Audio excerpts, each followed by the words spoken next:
नमस्कार मंडळी, उद्यापासून म्हणजे 5 मे 2025 रोजी 12वी बोर्डाचा निकाल लागणार आहे। तर ज्या मुलांनी महाराष्ट्र स्टेट बोर्डची 12वीची बोर्डाची परीक्षा दिली असेल तर त्या मुलांचा रिझल्ट घरी बसल्या तुमच्या मोबाईलवरती कसे बघू शकतात तर चला तर पाहूया। प्रथमतः तुम्हाला गुगल किंवा क्रोम ओपन करायचं आहे आणि तिथे टाईप करायचं आहे mahrresult.nic.in2025 आणि सर्च करायचं आहे।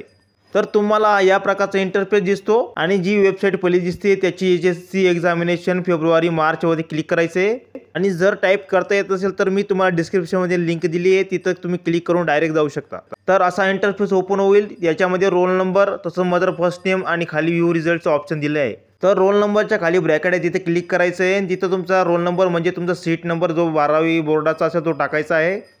नंतर खाली मदर फर्स्ट नेम म्हणजे तुमच्या आईचं पहिलं नाव टाकायचं आहे। नंतर हे सर्व माहिती भरल्यानंतर व्ह्यू रिझल्टवरती क्लिक करायचं आहे आणि तुमचा रिझल्ट तुम्हाला काही सेकंदात बघायला मिळेल। तर उद्यापासून तुमचा जसा निकाल लागेल तर तुम्ही ही प्रोसेस करून तुमचा रिझल्ट बघू शकता। जर तुम्हाला माहिती आवडली असेल तर व्हिडिओ लाईक करा, चॅनलला सबस्क्राईब केले नसेल चॅनलला सबस्क्राईब करून घ्या आणि हा व्हिडिओ तुमच्या 12वीच्या प्रत्येक मित्रास शेअर करायला विसरू नका। तर भेटूया तर पुढच्या व्हिडिओमध्ये। जय हिंद, जय महाराष्ट्र।